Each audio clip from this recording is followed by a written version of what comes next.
guys, welcome back to my channel. Today I'm going to be doing a book haul for you guys. I'm going to be showing you guys some books that I've recently purchased. If you're new to this channel, hi guys, welcome. My name is Jamel. If you're interested in any of the books that I've purchased, I'm going to try to leave links down below for all of them.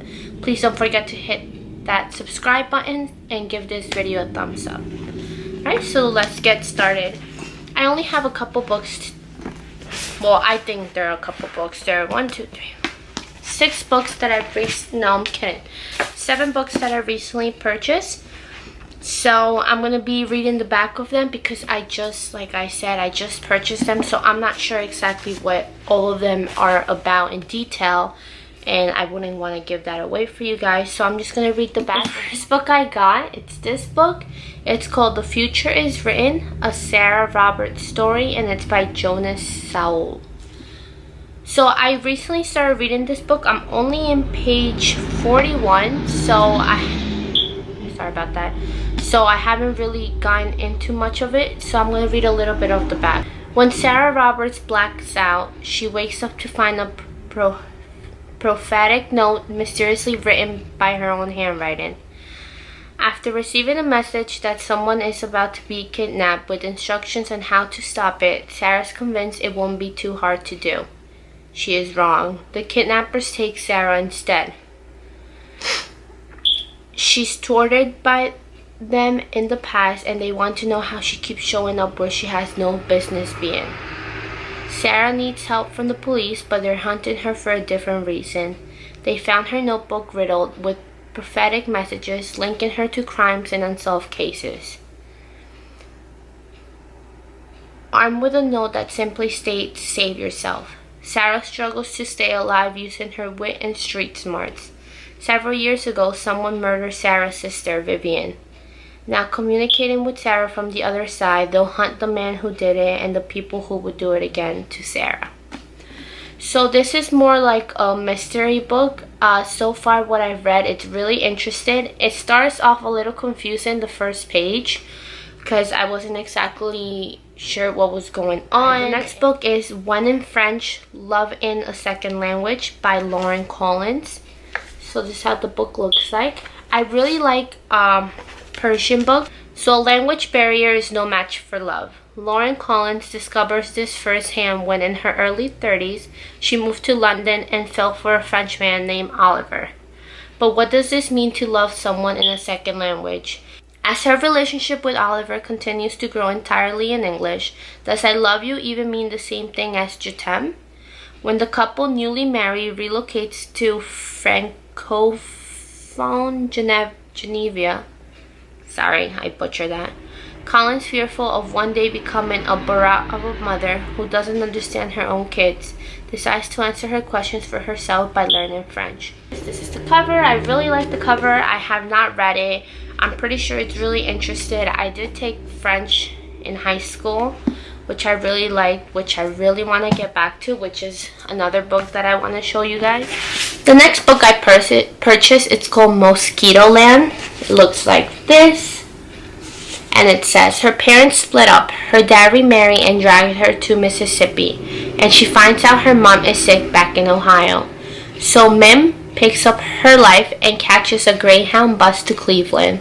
The journey takes some unexpected and hilarious turns as Mim encounters a couple of very eccentric traveling companions from all over the map. And what begins as a simple road trip turns out to be exactly what Mim needs to confront her own fears and define herself at what it truly means to be okay. Another book that I got was Goodbye to All That. Oh, I'm sorry. This was by David Arner. My bad. This one's edited by Sari Baton. In 1967, Joanne Didion published an essay called Goodbye to All That, a work of such candid and penetrating prose that it soon became the gold standard for personal essays, like no other story before. Didion's tale of loving and living in New York captured the memorizing allure Manhattan has always had for writers, poets, and wandering spirits. The next book is called Cooking for Picasso. It's a novel by Camille Aubrey. The French River, spring 1936. In the lovely seaside village, 17-year-old Allana worked at her family's cafe and chafing under her parents' authority. Meets Pablo Picasso, who has quietly arrived in the south of France, where he wishes to remain incognito and seek new inspiration. Allana's encounter with Picasso will affect her life for many decades onward. As a great artist and a talented young chef, each pursue their own passions and destiny. New York, present day. Celine, a Hollywood makeup artist, learns that her grandmother Allana once cooked for Picasso.